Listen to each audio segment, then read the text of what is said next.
রাজকুমার আমার সাথে কথা না বলেই চলে গেল, আর সাথে ওই দাসীটাকে দেখতে পেলাম। আর এই দাসীটাকে তো এর আগেই রাজপ্রাসাদে দেখিনি।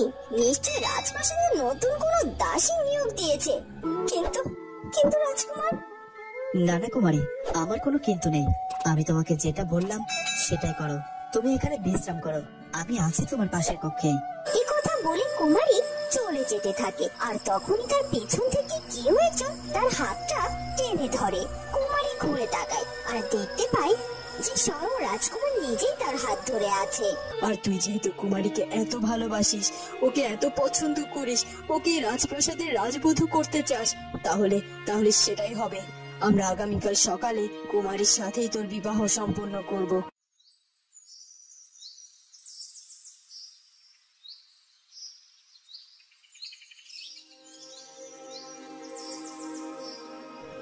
রানী, এইসব কি আবোল তাবোল বলছো তুমি? তুমি কিনা ওই চাল চুলোহীন মেয়ের সাথে রাজপুত্রের বিবাহের কথা বলছো? আমি বুঝতে পারছি না তুমি এই সিদ্ধান্ত কি করে নিলে। তোমার মাথা ঠিক আছে তো?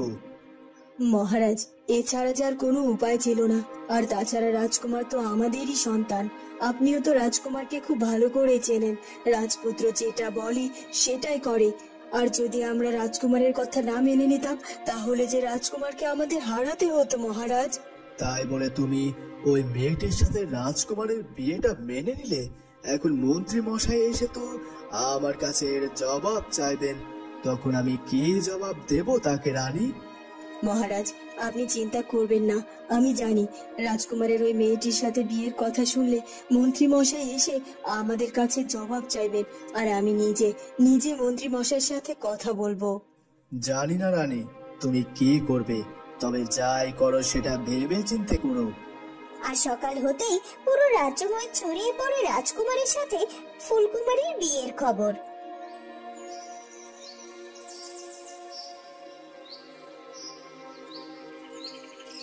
যাকে এতদিন পর মেয়েটার একটা হিলে হলো, বলো তো? মেয়েটা ভাগ্য করে জন্মেছে, তাই না? হ্যাঁ হ্যাঁ, তুই ঠিকই বলেছিস। আসলে ওই মেয়েটার জন্য আমাদের বড্ড মায়া হতো। ওই মোড়ল বাড়িতে দিনের পর দিন কত খাটাখাটনি করতো মেয়েটা। মোড়ল গিন্নি তো মেয়েটাকে বড্ড অত্যাচারও করতো রে, কিন্তু পেটের দায়ে মেয়েটা সব অত্যাচার সহ্য করে ও বাড়িতে পড়েছিল। অবশেষে মেয়েটা ওই মোড়ল বাড়ি ছেড়ে চলে গিয়েছে, ভালোই করেছে। আর এখন দেখ ভাগ্যের জোরে কেমন রাজপুত্রের সাথে বিয়ে হতে চলেছে। হ্যাঁ হ্যাঁ, তুই ঠিকই বলেছিস। আসলে আমাদের কুমারী তো দেখতে ভারী সুন্দর, আর তাই তো রাজকুমার তাকে পছন্দ করেছে। আমরা সবাই বড্ড খুশি হয়েছি কুমারীর সাথে রাজপুত্রের বিয়ের খবরটা শুনে, বুঝেছো তো?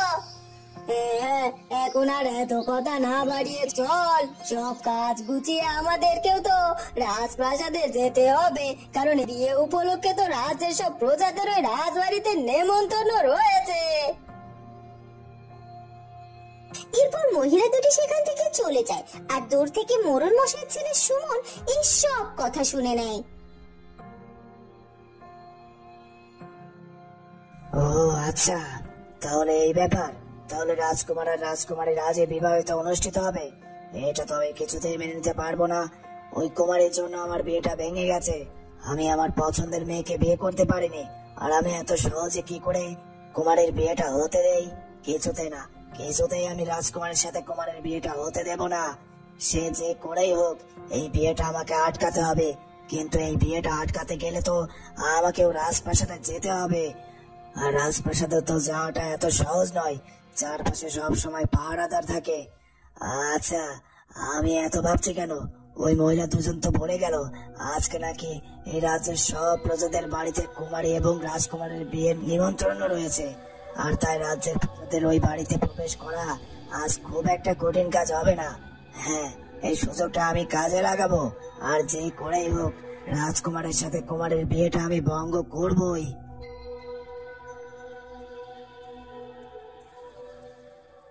এই রাজপ্রাসাদে রাজকুমারের সাথে আমার বিবাহের তোড়জোড় শুরু হয়ে গেছে।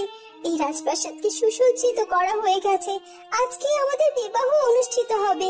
কিন্তু এই সব কিছু আমার কাছে কেমন যেন স্বপ্নের মতো মনে হচ্ছে। মনে হচ্ছে আমি সত্যি কি রাজবাড়ির রাজবধূ হতে চলেছি, নাকি আমি স্বপ্ন দেখছি। হঠাৎ করে আমার এই স্বপ্নটা ভেঙে বুঝতে পারছি না কোনটা আমার স্বপ্ন আর কোনটা বাস্তবতা।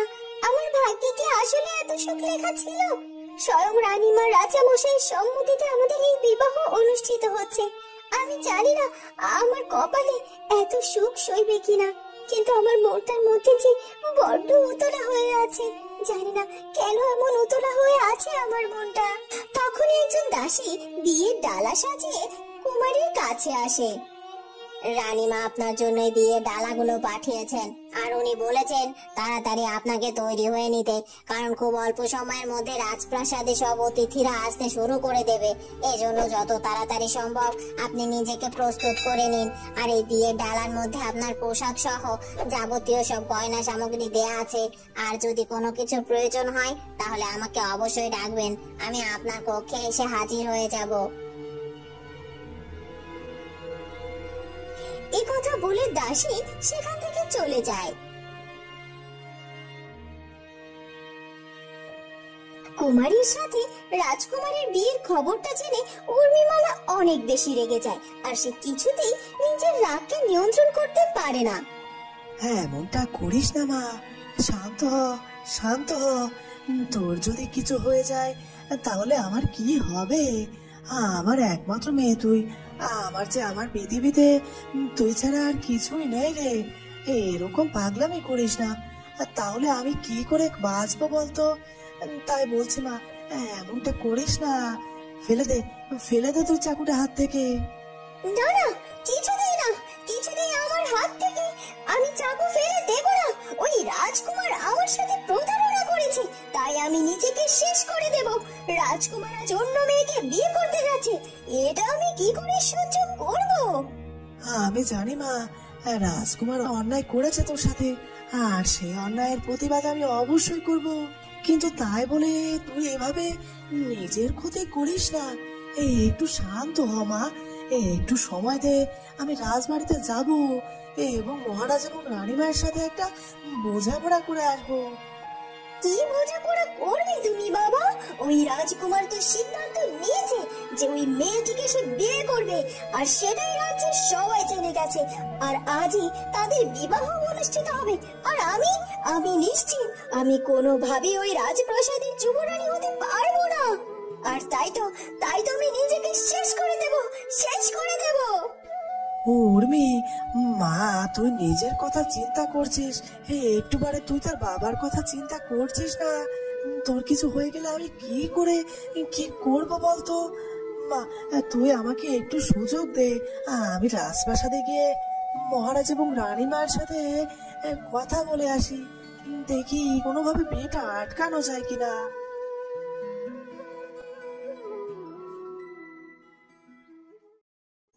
এ কি বাবা, তুই এভাবে তাড়াহুড়ো করে কোথায় যাচ্ছিস? এ সময় তো তুই কখনো বাড়ির বাইরে বেরোস না। মা, আমার একটি বিশেষ কাজ আছে, আর তাই এক্ষুনি আমাকে এখান থেকে যেতে হবে। কিন্তু বাবা, তুই যাবি কোথায় সেটা অন্তত আমাকে বলে যা। মা, তুমি সব সময় আমাকে এত প্রশ্ন কেন করো বলো তো? তোমাকে না কাল রাতে আমি বললাম কুমারের কি অবস্থা করে সেটা তুমি আজকেই জানতে পারবে? তাহলে একটু অপেক্ষা করো না, দেখো না আমি কি করি। কিন্তু কি করবি তুই বাবা? শুনলাম আজকে নাকি রাজপুত্রের সাথে কুমারের বিয়ে, আর এই বিয়ে কি করে আটকাবি বলতো তুই? আর তাছাড়া ওই রাজপ্রাসাদে গিয়ে তো তুই কুমারীর কোনো ক্ষতি করতে পারবি না রে। আমি কি ক্ষতি করতে পারবো কি না পারবো সেটা ব্যাপার নয়, তবে আমি কিছুতেই হাল ছাড়বো না। ওই কুমারী আমার বিবাহ ভেঙেছে, আর তাই আমি কুমারীর বিবাহ তার রাজকুমারের সাথে হতে দেব না, কিছুতেই না। এ কথা বলে সুমন আর একটু দেরি না করে সেখান থেকে চলে যায়। জানি না ছেলেটা আমার কি পরিকল্পনা করছে, কিন্তু আমার তো বড্ড ভয় করছে আমার ছেলেটা আবার কোনো বিপদ আপদে পড়ে যায় নাকি। মা অনেকটা সময় আগে কুমারীর জন্য তত্ত্ব পাঠিয়ে দিয়েছে ওর কক্ষে। আমার মনে হয় আমার কুমারী এতক্ষণে হয়তো বধূ সেজে আমার জন্য অপেক্ষা করছে। আমি জানি না আমার কুমারীকে এখন বধূ বেশে কেমন লাগছে। আমার বিশ্বাস কুমারীকে বধূ বেশে নিশ্চয় অনেক বেশি সুন্দর লাগছে। আমার কুমারী তো এমনিতে অনেক সুন্দরী, আর এই রাজবধূ সাজে ওকে আরো অসম্ভব সুন্দরী লাগবে। দেখতে আমার যে বড্ড ইচ্ছে করছে এক্ষুনি গিয়ে আমি কুমারীর সাথে দেখা করে আসি।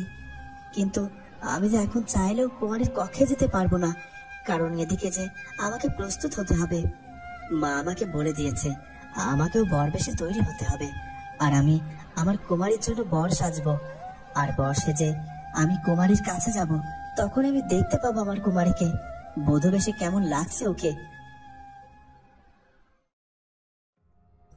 ওদিকে মন্ত্রী মশাই আর একটু দেরি না করে রাজপ্রাসাদে যায়। রাজপ্রাসাদে গিয়ে রানীমা এবং মহারাজের সাথে কথা বলতে থাকে। রানীমা এবং মহারাজ নানা ভাবে মন্ত্রী মশাইকে বোঝাতে থাকে। মন্ত্রী মশাই, সবই তো বুঝলেন, এবার বলুন আমাদের আর কি করার ছিল? আপনারা সবাই তো রাজকুমারকে চেনেন। যদি কোনোভাবে আমি রাজকুমারের সাথে ওই মেয়েটির বিবাহ না দিতাম, তাহলে রাজকুমার নিজেই তো ওই মেয়েটির হাত ধরে এই রাজ্য, রাজপ্রাসাদ সব কিছু ছেড়ে অনেক অনেক দূরে চলে যেত। তখন তো আমরা চিরকালের মতো রাজকুমারকে হারিয়ে ফেলতাম। তখন কি উর্মিমালার সাথে রাজকুমারের বিবাহ দেওয়া সম্ভব হতো? তাই বলছি, আপনি ফিরে যান আর আপনার মেয়ে উর্মিমালাকে ভালো করে বোঝান, আর যেটা হচ্ছে সেটা হতে দিন। এছাড়া যে আমাদের আর কিচ্ছু করার নেই। মন্ত্রী মশাই, আমি আর আপনার রানীমা এতক্ষণ মিলে তো আপনাকে সবকিছুই বুঝিয়ে বললাম। এরপরও যদি আপনি না বোঝেন, তাহলে তো আমাদের কিছুই করবার নেই। এবার আপনি আসতে পারেন, আর কিছুক্ষণের মধ্যেই বিবাহের অনুষ্ঠান শুরু হয়ে যাবে। পারলে আপনি আপনার কন্যাকে বুঝিয়ে রাজপ্রাসাদে অনুষ্ঠানে আসতে পারেন। আর তাছাড়া আপনি রাজ্যের রাজমন্ত্রী, আপনাকে তো বিবাহের অনুষ্ঠানে থাকতেই হবে। আগে মহারাজ, আপনার আদেশ শিরোধার্য। এই কথা বলে মন্ত্রী মশাই সেখান থেকে চলে যায়। ওদিকে কুমারী কনের সাজে নিজেকে প্রস্তুত করে, আর কনের সাজে তাকে দেখতে বড় সুন্দরী লাগছিল। তার সৌন্দর্য এতটাই বেশি ছিল যে মনে হচ্ছিল রাজপ্রাসাদের মধ্যে এক টুকরো চাঁদের আলো যেন ঝলমল করছে। কতটা সময় হয়ে গেল, রাজকুমার আমার সাথে আর একটিবারের জন্য দেখা করতে এলো না। কোথায় আছে সে, কিছুই তো জানি না। অবশ্য রাজকুমার আজ এখানে আসবেই বা কি করে? সেও যে আজ বড্ড ব্যস্ত রয়েছে, কারণ আজ যে তার সাথে আমার বিবাহ। আমি তো তার জন্য এভাবে কোণে সাজে সেজেছি, আর আমার মনে হয় রাজপুত্র এতক্ষণে বড় বেশি প্রস্তুত হয়ে গেছে। আমার যে রাজকুমারকে দেখতে বড্ড বেশি ইচ্ছে করছে, কখন যে আমি তাকে বড় বেশি দেখবো। যাই হোক, এখন আমি চাইলেও রাজকুমারের কক্ষে যাব না, কারণ রানীমা আমাকে আদেশ করে গেছেন আমি যেন এই মুহূর্তে কক্ষ থেকে বের না হই আর রাজকুমারের সামনে না যাই। আর কিছুক্ষণ পরই তো আমাদের বিবাহ অনুষ্ঠিত হবে, তখন না হয় মন ভরে আমি রাজকুমারকে দেখে নেব।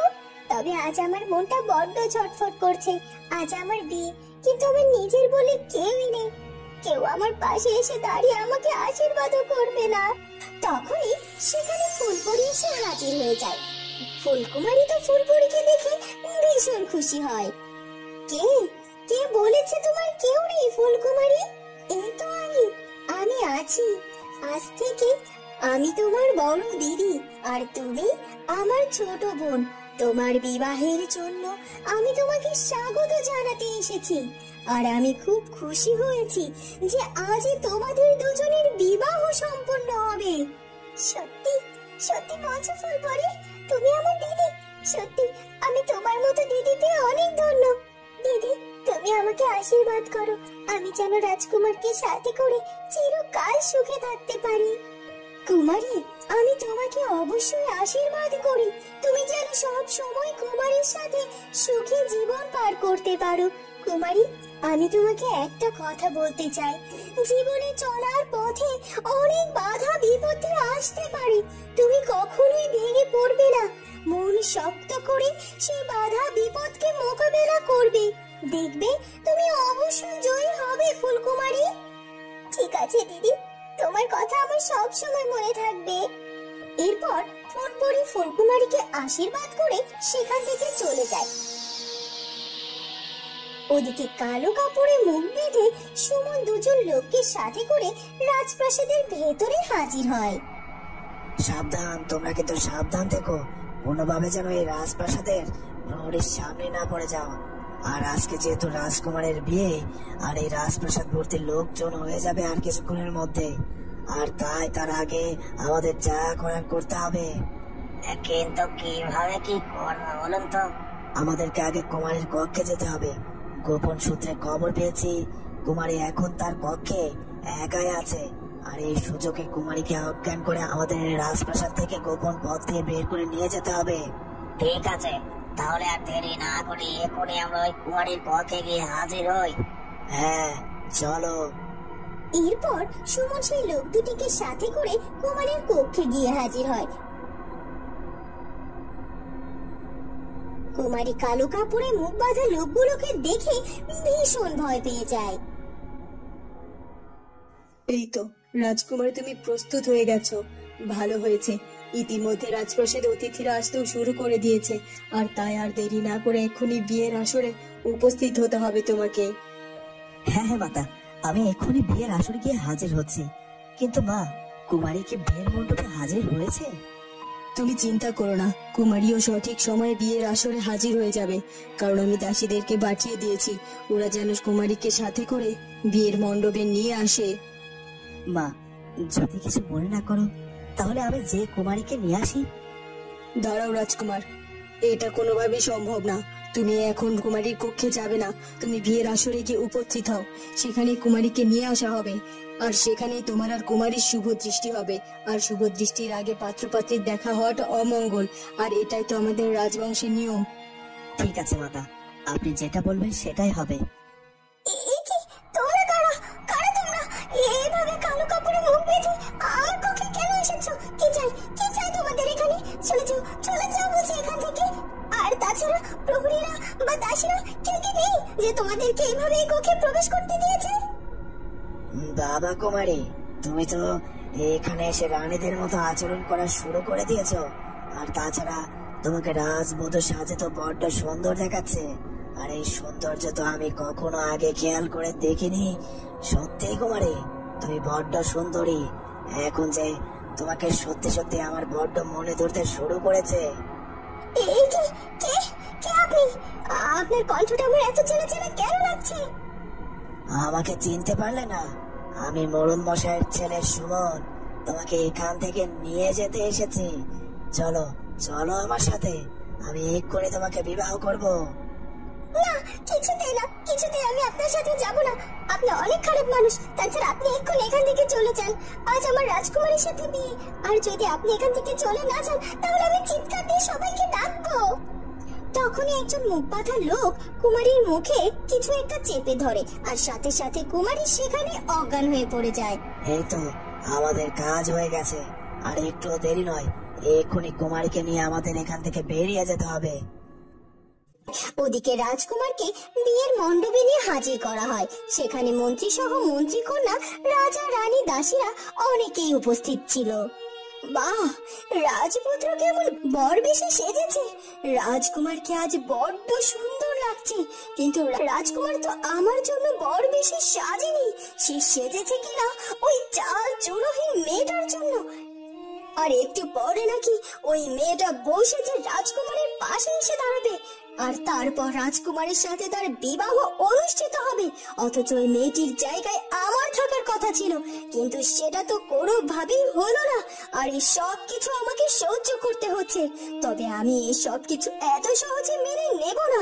উর্মিমালা কখনো হারে না, কখনো না। আমাকে যে জিততেই হবে। আমি যে করেই হোক আমার কুমারকে আমার করে নেবই নেব।